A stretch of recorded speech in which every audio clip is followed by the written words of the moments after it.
Abacuque. Introdução. Autoria. O profeta Abacuque, Habacuc, nome babilônico que significa abraçar o entendimento, nome que expressa o amor que veio a consagrar ao Senhor durante a vida e ministério, é um ilustre desconhecido das ciências da história, especialmente na modernidade.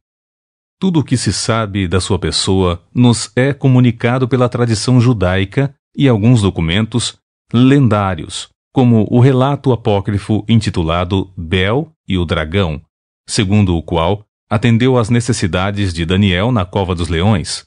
Contudo, seu ministério profético aconteceu pouco antes da primeira invasão de Judá por Nabucodonosor, entre 606 e 605 a.C., exatamente quando Daniel e outros jovens israelitas foram levados cativos para a corte babilônica. Abacuque foi convocado por Javé para a missão de pregar sobre a decisão divina de punir Judá com a vindoura deportação para a Babilônia. O rei de Judá da época, Jeoaquim, é descrito pelo profeta Jeremias com as seguintes palavras: Os teus olhos e o teu coração atentam-se não para a tua ganância, e para derramar sangue inocente, e para levar a efeito a violência e a extorsão. Jeremias capítulo 22, versículo 17, de acordo com Abacuque, capítulo 1, versículos 2 ao 4, e 2 Reis, capítulo 23, versículo 34, ao capítulo 24, versículo 5. Propósitos. Segundo a tradição histórica deste amado livro do cânon bíblico, seu versículo mais conhecido é capítulo 1, versículo 4, citado também no Novo Testamento. Romanos, capítulo 1, versículo 17, Gálatas, capítulo 3, versículo 11 e Hebreus, capítulo 10, versículo 38. Não apenas por ser o coração da resposta de Javé a Abacuque e às suas questões, mas porque no Novo Testamento sua verdade é crucial para a doutrina da justificação pela fé. Outro versículo favorito em várias línguas e culturas é o capítulo 2, versículo 20. O capítulo 3 é um grande salmo de louvor, dificilmente igualado em sua majestade e reverência por qualquer outra passagem no Antigo Testamento. Entre todos os escritos proféticos, Abacuque tem a característica especial e quase incomparável de não conter nenhuma sentença ou oráculo dirigido diretamente a Israel. É, em suma, um diálogo entre o profeta, teólogo, e Javé. Jonas também contém algum questionamento, o missionário e seu Deus. Esse relato sincero e autêntico de lutar com a divindade não é, contudo, mero fragmento de um diário pessoal, que, de alguma maneira, chegou ao domínio público. Foi propositalmente escrito para os filhos de Israel em todos os tempos, e, certamente, representa a voz e o clamor dos piedosos de Judá, que se esforçavam para compreender a lógica e os caminhos do Senhor, em meio à aflição, dor e medo. A resposta de Deus, portanto, serve bem a todos que compartilham das dúvidas e receios que perturbavam a alma de Abacuque. A confissão desse homem de Deus passou a ser expressão pública, como bem revelam sua oração e confissão em capítulo 3, versículo 1. Data da primeira publicação. A profecia sobre a iminente invasão dos exércitos babilônicos, capítulo 1, versículo 6, revela que Abacuque morava em Judá, perto do fim do reinado de Josias, 640 a 609 a.C., ou no início do governo do rei Jeoaquim, 609 a 598 a.C. Essa predição é tradicionalmente datada um pouco antes ou depois da Batalha de Carquemes, 605 a.C., quando as forças egípcias, que haviam partido em socorro ao último imperador assírio, foram totalmente exterminadas pelos babilônios comandados por Nabopolassar e Nabucodonosor, sendo perseguidas até os limites do próprio Egito. Jeremias, capítulo 46. O profeta Abacuque, assim como Jeremias, viveu para ver o cumprimento inicial de sua profecia, quando Jerusalém foi atacada pelos babilônios em 597 a.C. Os mais renomados biblistas atuais concordam em datar a primeira publicação do livro de Abacuque por volta do ano 607 a.C. Esboço geral de Abacuque. Primeiro, título e introdução ao Sefer, Livro de Abacuque, capítulo 1, versículo 1. Segundo, questão 1. Por que a iniquidade fica sem punição? Capítulo 1, versículos 2 ao 4. Terceiro, resposta de Deus. Haverá castigo no tempo certo. Capítulo 1, versículos 5 ao 11. Quarto, questão 2. Como Deus usa o ímpio para castigar o justo? Capítulo 1, versículo 12 ao capítulo 2, versículo 1. Quinto, resposta. O ímpio será castigado e a fé recompensada.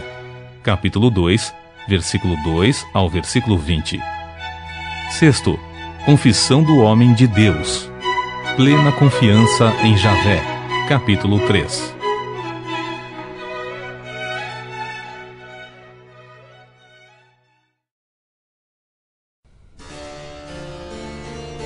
Abacuque, capítulo 1. Primeira questão do profeta a Deus. Oráculo revelado ao profeta Abacuque, Habacuc, nome babilônico que significa abraçar o entendimento. Questiona o profeta: Ó Javé, até quando clamarei por tua ajuda sem que tu me des ouvidos? Até quando protestarei diante de ti, violência, sem que tragas alguma salvação? Por que me fazes contemplar a injustiça de observar com clareza toda a maldade de campeia nessa terra? A destruição e a violência estão diante de mim. Também há todo o tipo de contendas, discórdias, e o litígio é comum. Por este motivo, a lei e o direito se enfraquecem, e a justiça nunca prevalece. Os ímpios prejudicam e extorquem os justos, e assim a justiça é pervertida. Resposta de Deus: estou agindo. Então contemplai as nações e atentai, maravilhai-vos, porquanto eis que realizo em vossos dias uma obra de tal magnitude que não conseguiríeis acreditar se tudo isso simplesmente lhes fosse contado. Eis que estou conduzindo os babilônios, essa nação cruel, impetuosa e violenta, que marcha sobre a largura da terra a fim de se apoderar de habitações que não lhes pertencem. É, pois, uma nação apavorante e temível, que faz justiça com as próprias mãos, e todo o seu juízo e leis vêm dela mesma.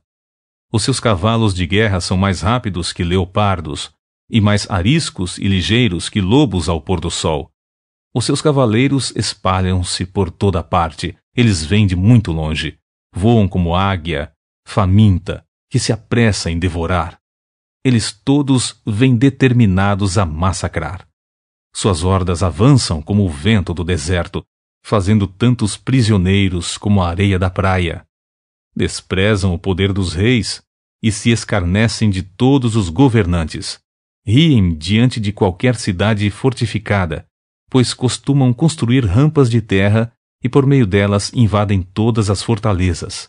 Então, passam com o ímpeto de uma ventania e seguem adiante. Eles, porém, são homens carregados de culpa e condenação, porquanto têm como Deus a sua própria arrogância e força. Segunda questão do profeta a Deus. Ó Javé, meu Elohim, Deus, meu Kadosh, Santo, porventura não existes desde a eternidade?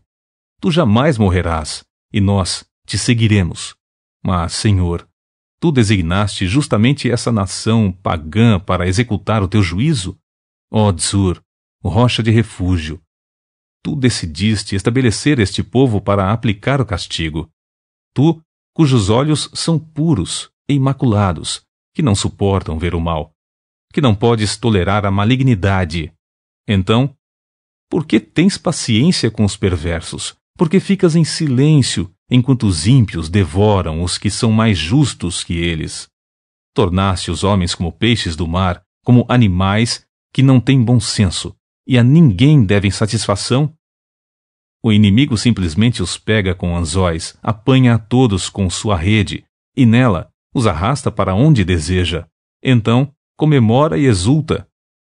Por este motivo, ele oferece sacrifício à sua própria rede e queima incenso em sua honra, pois rende graças à sua rede. Vive em grande conforto e segurança e ainda desfruta de boa e farta comida. Contudo, continuará ele esvaziando a sua rede e destruindo, sem piedade, as nações? Capítulo 2. Sendo assim, eu me colocarei como sentinela sobre minha torre de vigia. Tomarei posição sobre a muralha.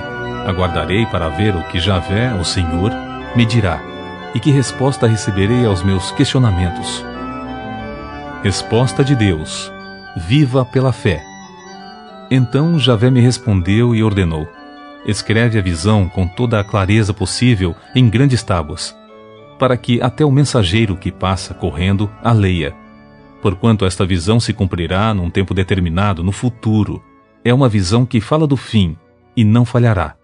Ainda que demore, aguarde-a confiante, porque ela certamente virá e não se retardará. Escreve, pois: eis que o ímpio está cada vez mais arrogante. Suas vontades não visam o bem, mas o justo viverá pela sua fé. Em verdade, a riqueza e os prazeres são traiçoeiros. O ímpio é muito soberbo e jamais encontra descanso. Seu desejo impetuoso é como o próprio Sheol. A morte nunca se satisfaz. Apanha para si todas as nações e ajunta para seu domínio todos os povos. Contudo, chegará o dia em que todos estes povos zombarão do ímpio com canções e provérbios de escárnio, e dirão: ai daquele que acumula o que não é seu, ai daquele que se enche de bens saqueados. Até quando será assim? Não se levantarão de repente os teus credores? Não despertarão os que te farão estremecer de medo? Então servirás de despojo para eles. Visto que despojaste muitas nações, os outros povos igualmente te saquearão. Porquanto derramaste muito sangue e cometeste todo tipo de violência contra terras, cidades e seus moradores. Ai daquele que adquire para a sua casa lucros criminosos para pôr o seu ninho no alto, a fim de se livrar das garras do mal. Tramaste a destruição de muitos povos, trazendo vergonha para a tua própria casa, e, portanto, pecaste contra ti mesmo. Pois as pedras clamarão da parede, e as vigas replicarão do madeiramento contra ti. Ai daquele que edifica uma cidade com sangue, e a estabelece mediante atitudes criminosas. Ora, e também não é da vontade do Senhor dos Exércitos que os povos trabalhem para o fogo e as nações se afadiguem em vão? Entretanto, assim como as águas cobrem o mar, a terra se encherá do conhecimento da glória de Javé, o Senhor. Ai daquele que incita o seu próximo a beber, e ainda mistura à bebida a sua malícia e violência, a fim de embebedá-lo e contemplar a sua nudez. Sendo assim, bebe bastante vergonha, em vez de honra. Sim, bebe tu também, e expõe a tua própria incircuncisão. Eis que a taça da mão direita de Javé se chegará a ti, e a vergonha cobrirá completamente a tua glória. Toda a violência que cometeste contra o Líbano haverá de te alcançar, e ainda ficarás horrorizado por causa da matança que fizeste contra os animais silvestres, e te amedrontarás ainda mais ao ser confrontado com todo o sangue derramado mediante a violência que desferistes contra as terras, as cidades e todos os seus habitantes.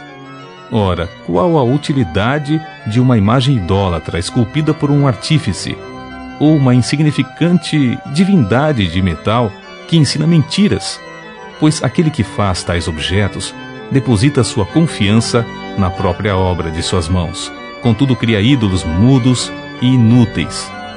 Ai daquele que diz à madeira: desperta, ou ainda à pedra sem vida: acorda.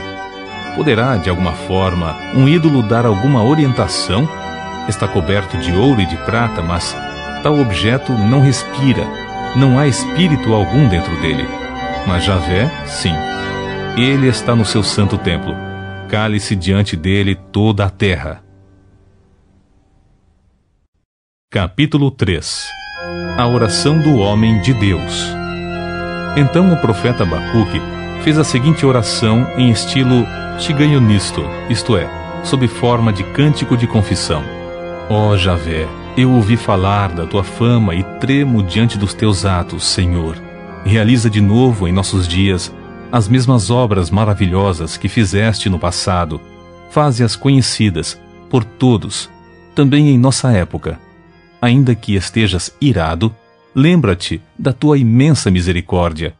Eloar, Deus veio de Temã, e Kadosh, o Santo, veio do monte Paran, região das cavernas. Sua glória cobriu os céus, e seu louvor encheu a terra. O seu resplendor é como a luz, raios brilhantes saem da sua mão, e o esconderijo da sua força está ali. As pestes vão adiante dele, e a praga destruidora o segue. Eis que ele se deteve, e a terra estremeceu, olhou, e fez tremer todas as nações.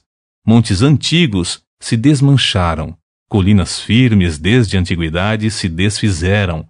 Os caminhos deles são eternos. Contemplei a aflição das tendas de Cuxã. Tremiam todas as cortinas das tendas de Midian. Seria contra os rios que estavas irado, ó Javé? Era contra os riachos a tua cólera? Foi contra o mar que o teu zelo transbordou quando cavalgaste em teus cavalos de guerra e, com tuas carruagens de vitória, preparaste o teu arco, pediste muitas flechas. Dividiste a terra com teus rios, os montes te observaram e se contorceram. Torrentes de água desceram com violência, o abismo estrondou, erguendo as suas ondas enormes. O sol e a lua param nas suas moradas, ante o lampejo das tuas flechas que voam, ao brilho intenso da tua lança reluzente. Com zelo e grande furor andaste a passos largos por toda a terra, e com indignação pisoteaste Goim, nações pagãs. Partiste para salvar a tua gente, para libertar o teu povo ungido. Esmagaste o líder da nação ímpia, despindo-lhe por completo da cabeça aos pés. Traspassas a cabeça dos seus valentes com suas próprias lanças, quando saíram como um terrível ciclone, a fim de nos espalhar com maligno prazer, como se estivessem prestes a devorar o necessitado em seu abrigo. Eis que tu marchas com teus cavalos pelo mar, agitando as grandes águas. Conclusão: fé em Deus Salvador. Assim que eu ouvi tudo isso, as minhas entranhas se comoveram, meus lábios tremeram, meus ossos desfaleceram, minhas pernas vacilaram. Portanto, aguardarei em tranquilo silêncio o dia da tribulação, que virá sobre o povo que nos oprime. Ainda que a figueira não floresça, nem haja uvas nas videiras, mesmo falhando toda a safra de olivas, e as lavouras não produzam mantimento, as ovelhas sejam sequestradas do aprisco, e o gado morra nos currais, eu, todavia, me alegrarei no Senhor, e exultarei no Deus da minha salvação. Javé Adonai, o Senhor soberano, é a minha força. Ele faz os meus pés como os do cervo, faz-me caminhar por lugares altos, ao regente de música, para instrumentos de cordas.